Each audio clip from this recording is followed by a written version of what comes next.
আসসালামু আলাইকুম প্রিয় বন্ধুরা, আশা করি সবাই ভালো আছেন।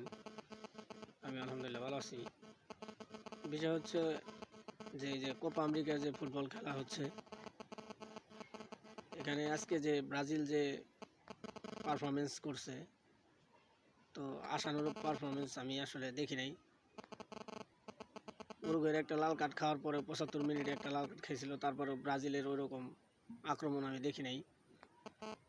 ব্রাজিল যে এত খারাপ খেলবে এটা আমি আসলে কখনো প্রত্যাশা করি না। যদিও আমি আর্জেন্টিনার সমর্থক, তারপরও যেহেতু ফুটবল সারা বিশ্বে ব্রাজিল আর্জেন্টিনার একটা প্রভাব আছে, যেহেতু চির প্রতিদ্বন্দ্বী দুইটা টিম।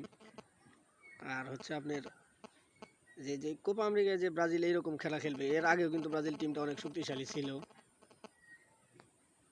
এখনও আছে। কিন্তু আসলে ব্রাজিল যে যে ট্রাইব্রেকারে আজকে যে যে ফলাফলটা আনলো, এটা আসলে ব্রাজিল যারা সমর্থক আছে সারা বিশ্বে, এটা তারা কখনো আশা করে নাই বা ভাবে নাই যে এরকম রেজাল্ট আসবে। বাট আমি কিন্তু আর্জেন্টিনার সমর্থক। তারপর আমি আমার মনের প্রাণে বিশ্বাস ছিল যে ব্রাজিল আসলে সেমিফাইনাল ফাইনাল খেলবে। এরা এমন খারাপ দল না যে তারা এই প্রথম রাউন্ডে দ্বিতীয় রাউন্ডে বাদ পড়বে, এরকম না। তো আসলে তাদের লাক খারাপ হয়তোবা, এই কারণে এরকম রেজাল্ট আসছে। যদিও আর্জেন্টিনা ওই দিনকেও আসলে ওইরকমভাবে ভালো পারফরমেন্স দেখাতে পারে নাই। আর্জেন্টিনাও কিন্তু খুব ভালো খেলে নাই। যদি আর্জেন্টিনার কপাল ছিল, লাক ভালো ছিল, এর কারণে রেজাল্ট আর্জেন্টিনার ফেভার আসছে। আর দ্বিতীয় কথা হচ্ছে যে হ্যাঁ, যারা ব্রাজিল সমর্থক আছেন তাদের আমি বলবো যে আসলে আপনারা হতাশ হবেন না। হতাশ হওয়ার কিছুই নাই। এটা খেলা, যে কোনো প্রতিযোগিতায় অংশগ্রহণ করাটাই হলো মূল ব্যাপার। হার জিত আছে, এটাই স্বাভাবিক। তো আসলে মন খারাপের কিছু নাই। তো ব্রাজিল অনেক ভালো টিম, আমার মনে প্রাণে বিশ্বাস ছিল যে ব্রাজিল আসলে জিতবে। কিন্তু ব্রাজিলের যে ডিফেন্স একেবারে নর্মাল হয়ে গেছে, এটা আসলে খেলা দেখে বুঝতে পারলাম।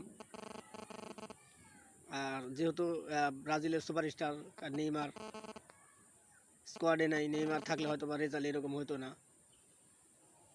তো নেইমার অনেক ভালো ফুটবলার, সারা বিশ্বে তার নাম আছে, প্রশংসা আছে, তার অনেক সমর্থক, ভক্ত সমর্থক আছে, এটাই স্বাভাবিক। তো আসলে খুব খারাপ লাগছে আজকে যে এই রেজাল্টটা দেখে। আপনারা ভিডিওটা কোনভাবে নেবেন আমি জানি না, কিন্তু ব্রাজিলের যে যে খেলা বা রেজাল্ট দেখে আমার সত্যি অনেক খারাপ লাগছে। আমি চাই না যে এই এই যে ব্রাজিল আর্জেন্টিনা যারা ভালো টিম আছে, যেমন ক্রিকেটে আমি ভারত পাকিস্তান আছে, এরা যদি মূল পর্বে না থাকে, মূল জায়গায় না আসতে পারে, সেক্ষেত্রে আসলে খেলাটা ওরকম জমে না।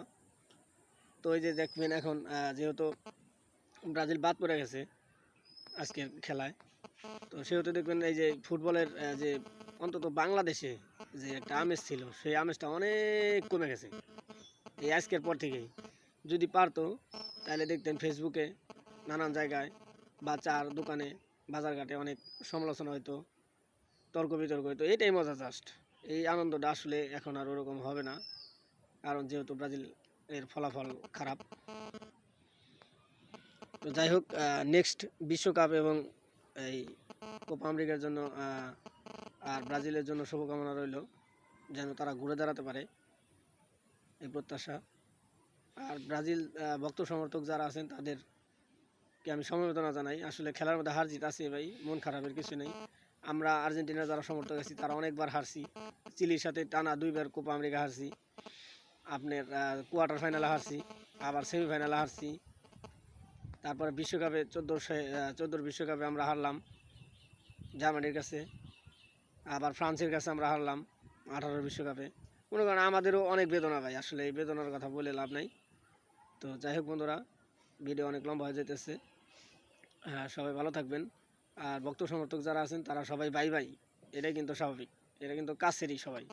তো কেউ উত্তেজিত হবেন না। আর হার জিত আছেই, এটাই স্বাভাবিক। তো কারো মনে আঘাত দেবেন না, কষ্ট দেবেন না। সবাই ভালো থাকবেন। দেখা হবে অন্য কোনো ভিডিওতে। সবার জন্য শুভকামনা রইল। আর আমার এই ভিডিওটা যারা দেখবেন অবশ্যই লাইক কমেন্ট করবেন। নতুন যারা দেখবেন আমার এই আইডিটাকে সবাই ফলো দেবেন, পাশে থাকবেন। সবাই ভালো থাকবেন, দেখা হবে অন্য কোনো ভিডিওতে। আসসালামু আলাইকুম ওয়া রাহমাতুল্লাহি ওয়া বারাকাতুহু।